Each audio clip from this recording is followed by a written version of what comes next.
안녕하세요. 서문대학교 정영애입니다. 알기반의 데이터 분석과 시각화 1주차 수업을 시작하겠습니다. 이번 차시에서는 일상 속의 데이터 활용 예와 빅데이터의 개념에 대해서 살펴보고 공공데이터의 특징과 사이트를 소개합니다.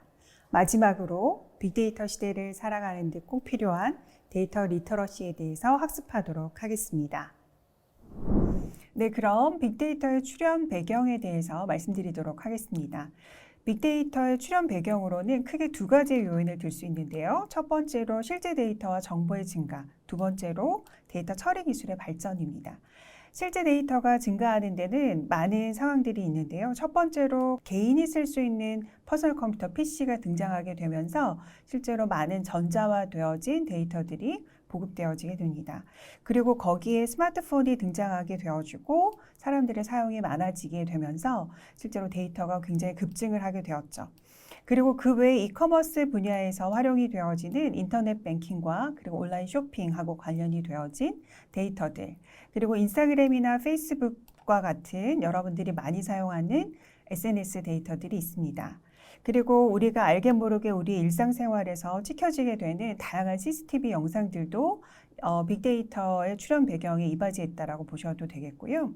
이러한 다양한 데이터들이 실제로 많이 쌓여지게 되고 그러한 데이터들을 개방할 수 있는 한도 내에서 공공 데이터로 개방하기 시작을 하게 되었습니다.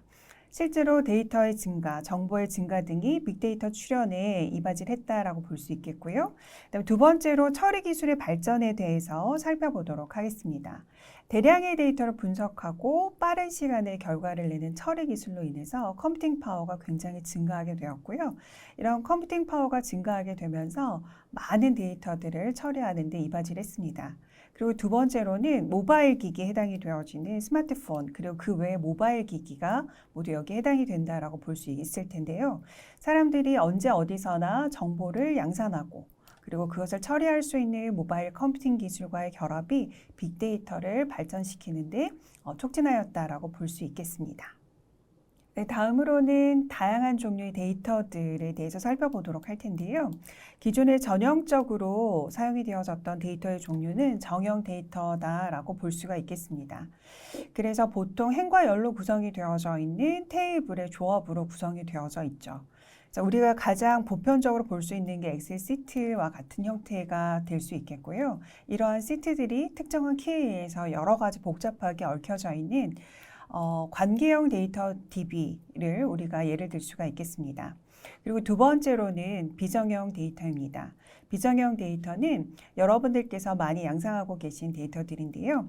기본적으로 이런 음악이나 혹은 영상 같은 것들이 예를 들 수가 있겠고, 그리고 카카오톡이나 페이스북 이러한 SNS에 의해서 생성이 되어지는 것들, 그리고 구글 맵이나 이런 데 여러분들이 이동하는 경로 등이 기록되기도 하잖아요. 그러한 데이터들도 비정형 데이터다라고 볼 수 있겠고, 여러분들이 짧게 올려주는 메모 같은 것들, 댓글 같은 것들도 모두 비정형 데이터라고 볼 수 있겠습니다.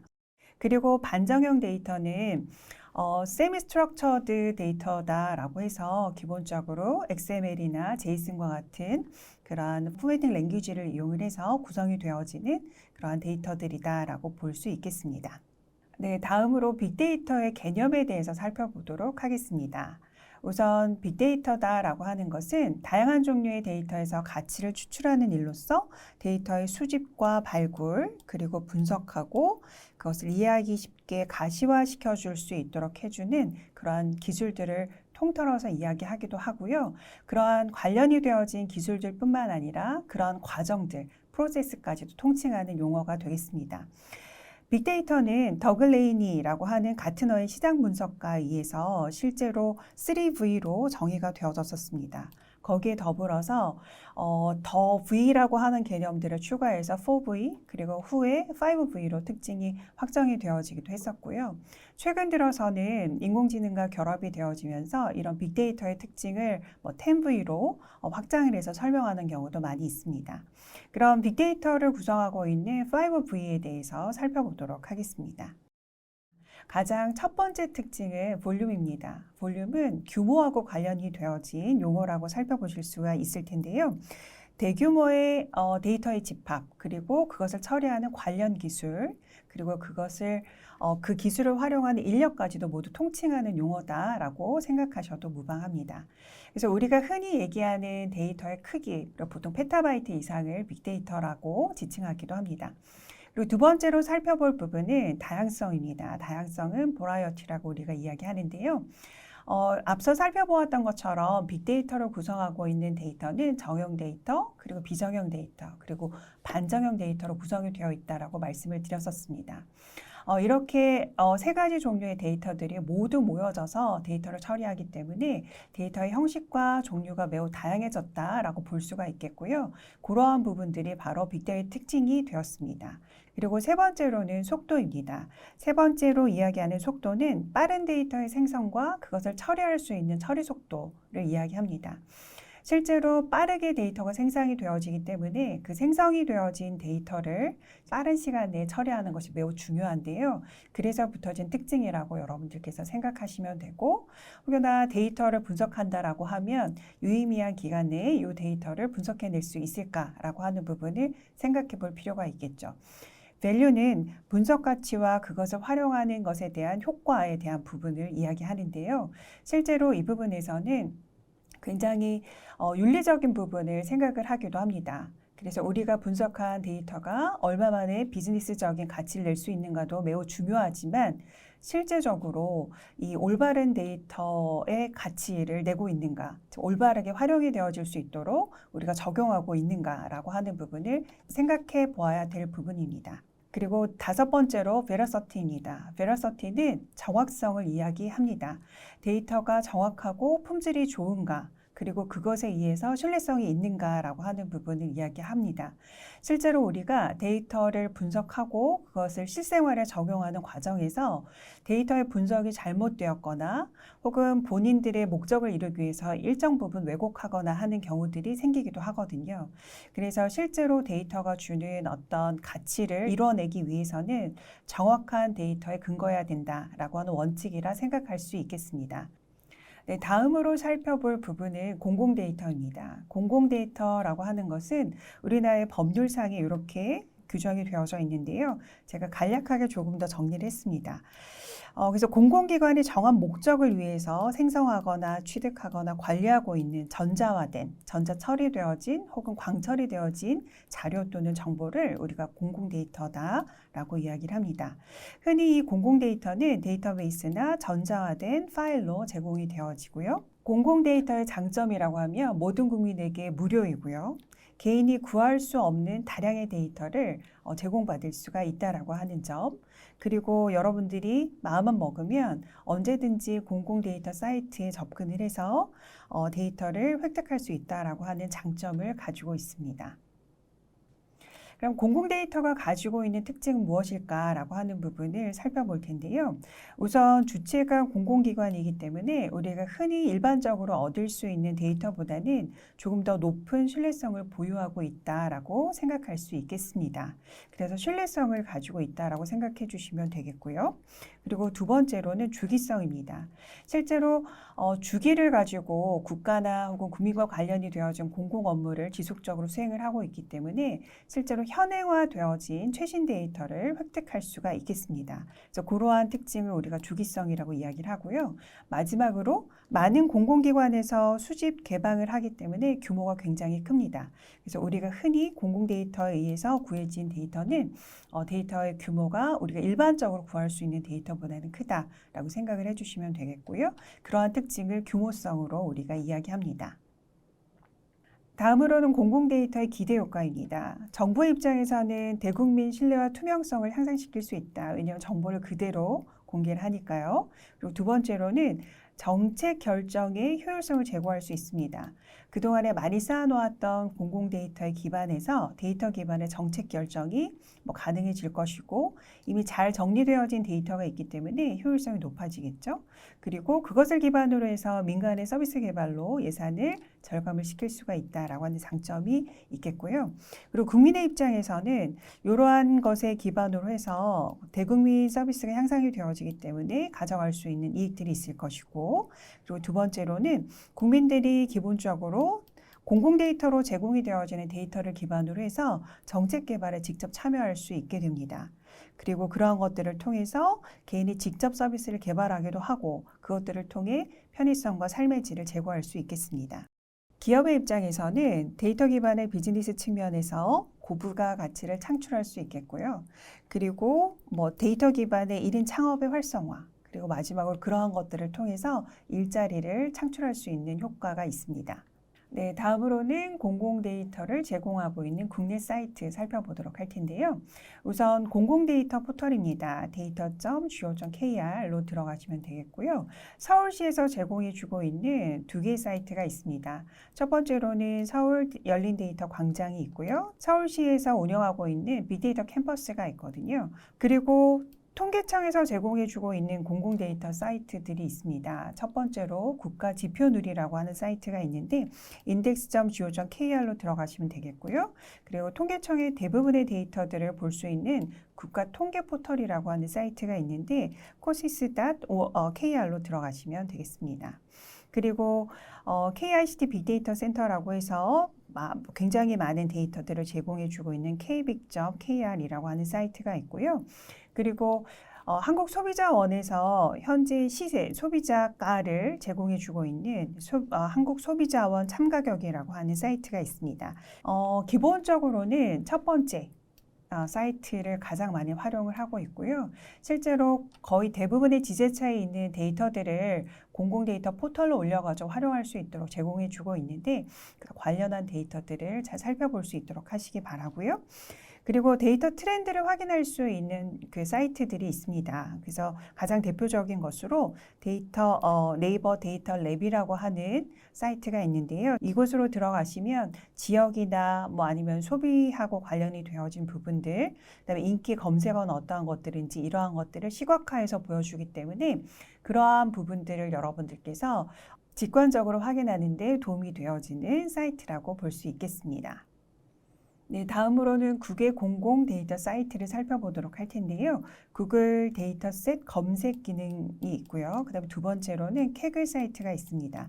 특히 이 캐글 사이트는 데이터 분석이나 이러한 것들을 수행한 학생들이 굉장히 많이 찾고 굉장히 정제되어진 데이터들을 제공해주고 있는 사이트여서 많은 학생들이 찾고 있는 그런 사이트이기도 합니다. 캐글을 꼭 기억해 주시고 한 번쯤은 꼭 찾아보실 수 있도록 하시면 좋겠고요. 그 다음에 세 번째로는 어썸 공공 데이터셋 깃허브라고 하는 부분이 있고 그리고 마지막으로 월드뱅크 오픈 데이터다라고 하는 사이트가 있겠습니다. 네, 리터러시라고 하는 개념은 문해 능력을 의미합니다. 그동안의 기술의 발전에 따라서 다양한 리터러시가 등장을 하게 되었는데요. 디지털화 되어진 사회에서는 등장한 리터러시의 개념이 디지털 리터러시, 그리고 미디어 리터러시, 인공지능 리터러시, 그리고 거기에 데이터 리터러시가 포함이 되어진다라고 보시면 돼요. 데이터 리터러시라고 하는 거는 데이터를 이해하고 활용할 수 있는 능력을 의미합니다. 그래서 개인이나 조직이 데이터를 수집, 분석, 해석하고 의사결정을 내리도록 할 때 필요한 기술과 지식을 모두 통틀어서 데이터 리터러시다라고 이야기할 수 있겠습니다. 그래서 여기에서는 데이터의 수집 그리고 시각화, 데이터 해석 방법까지 아우르는 포괄적인 개념이다라고 볼 수 있겠고요. 데이터 중심적인 환경으로 변한 현대사회에서 굉장히 중요한 역량으로 자리를 잡아가고 있다라고 생각해 주시면 되겠습니다.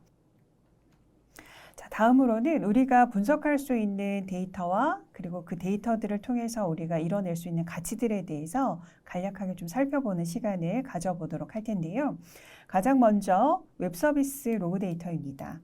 우선 여러분들께서 웹상을 돌아다니면서 이제 살펴볼 수 있는 그러한 데이터들은 데이터를 검색하거나 혹은 특정한 페이지를 보거나 아니면 혹은 특정한 사이트에서 물품을 구매하거나 혹은 리뷰를 남기기도 하고 리뷰를 쓰기도 합니다. 읽기도 합니다. 이러한 것들이 모두 컴퓨터상에 남게 되는데요. 그러한 것들을 우리가 로그 데이터라고 이야기합니다. 여러분들이 남겨준 이러한 웹상의 그 로그 데이터들을 이용을 해서 그 로그 데이터를 활용하는 사람들은 최상의 상품을 추천을 할 수 있도록 하거나 혹여나 이러한 패턴을 보고 있는 고객들한테는 고객 이탈 방지를 하기 위한 방안을 마련하거나 혹은 특정한 사람들에게는 타겟 광고를 하거나 이러한 용도로 여러분들이 남겨준 로고 데이터들이 사용이 되어지게 됩니다. 그리고 두 번째로는 텍스트 데이터입니다. 텍스트 데이터에는 이메일, 그리고 여러분들이 소셜미디어를 통해서 남겨주게 되는 여러 가지 댓글들, 그리고 각종 문서에 들어있는 텍스트들을 의미하게 되는데요. 이러한 것들을 기본적으로 다른 분야에서 활용할 수가 있겠다라고 하는 건데, 기본적으로는 고객의 경험과 만족도가 담겨져 있는 리뷰를 분석해서 새로운 서비스를 개발하는 데 활용을 할 수가 있겠습니다. 그리고 세 번째로는 위치 정보 데이터가 있습니다. 위치 정보 데이터는 특정한 개인이 특정한 시간대에 어떤 장소에 있었는지 등을 기록하는 데이터라고 볼 수 있겠습니다. 그 사람들이 남기는 위치 데이터를 가지고 선호도를 파악하는 것이 가능해집니다. 이러한 것들을 통해서 그러한 사항들을 비즈니스에 반영할 수 있겠죠. 그렇지만 유의해야 되는 부분들도 있습니다. 실제로 모든 사람의 위치 기록을 기록한다라고 하는 것은 굉장히 프라이버시 침해의 우려가 있기 때문에 그러한 부분들을 실제로 사용자가 동의했느냐 그렇지 않느냐라고 하는 부분을 잘 따져서 활용할 수 있도록 해야 되겠습니다. 그리고 마지막으로 SNS 데이터가 되겠는데요. 그래서 특정 그룹이나 혹은 특정 개인의 관심사를 파악할 수 있게 되고 실제로 그러한 것들을 파악하면서 관련이 되어진 광고를 노출시킬 수 있도록 한다던가 혹은 다른 데이터와 결합해서 새로운 부가가치를 창출할 수 있도록 합니다. 다음으로는 최근에 데이터 분석 기법이 많이 변화가 되어졌는데요. 그 부분에 대해서 살펴보도록 하겠습니다. 예전에는 기존에 발생한 일에 대해서 분석을 하는 기술 분석 기법들이 많이 활용이 되어졌었습니다. 그래서 예를 들어 보자면 올해 우리가 데이터 기록을 남겨두었는데 매출액은 얼마였는지 그리고 순이익은 얼마였는지 뭐 이러한 것들 기본적으로 디스크립티브 어널리시스를 이용을 해서 분석을 했었거든요. 그런데 최근 들어서는 예측 분석이나 혹은 예방 분석 혹은 처방 분석이라고 하는 형태로 많이 변환이 되어지고 있습니다. 그래서 프레딕티브 어널리시스 방법을 통해서는 다음 시기에 일어날 일에 대한 예측을 수행할 수 있도록 합니다. 여러분들에게 많이 이렇게 체감이 되어지는 사례일 텐데요. 다음 학기 수강 신청 때 예측이 되어진 학생들의 불만의 개수, 뭐 이러한 것들 예측해 볼 수 있도록 한다던가, 혹은 다음 학기에는 경제 지표가 이러한데 학생들이 등록하고 난 후에 휴학을 얼마나 할 것인가, 뭐 이러한 것들 예측해 볼 수 있다라고 하는 것이고, 네, 마지막으로 처방 분석은 특정 문제가 발생이 예측이 되어졌을 때 어떤 방식으로 예방할 것인가에 대한 부분입니다. 그래서 휴학이 예측이 되어진 학생들한테 휴학을 줄이기 위해서 어떠한 비교과 활동을 추천하면 좋겠는가라고 하는 것들도 여기 처방 분석의 일환으로 생각을 하셔도 좋겠습니다.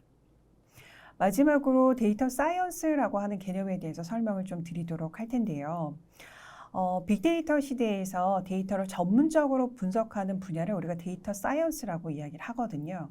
데이터 사이언스 분야는 특정한 분야의 도메인 지식을 가지고 있는 분들이 활동을 하면 좋은 분야이기 때문에 실제로 컴퓨터 공학을 전공했거나 컴퓨터를 잘하는 사람, 데이터 분석을 잘하는 사람만 일할 수 있는 영역은 아니라고 생각을 합니다. 안쪽 부분이 바로 데이터 사이언스의 융합적인 성격에 대한 부분이고요. 바깥쪽이 데이터 사이언티스트들이 가지고 있어야 되는 역량에 대해서 이야기를 해두고 있습니다. 데이터 사이언스라고 하는 거는 기본적으로 수학을 조금 잘하셔야 되는데요. 수학적 모델링이 가능해야 되겠고 그리고 수학 안에 확률적 모델링 이러한 것들이 가능해야 되겠습니다. 그리고 기존에 나와 있었던 다양한 통계 기법들이 있는데요. 그러한 기법들을 활용하실 수 있으셔야 되겠고 그러한 통계 기법에 의한 결과에 의해서 나오는 데이터들을 정말 예쁘게 시각화할 수 있는 능력도 중요하고 실제로 굉장히 데이터가 많아지게 되다 보니까 이 데이터 사이언스 영역에 인공지능이 투입이 되어지지 않을 수 없습니다.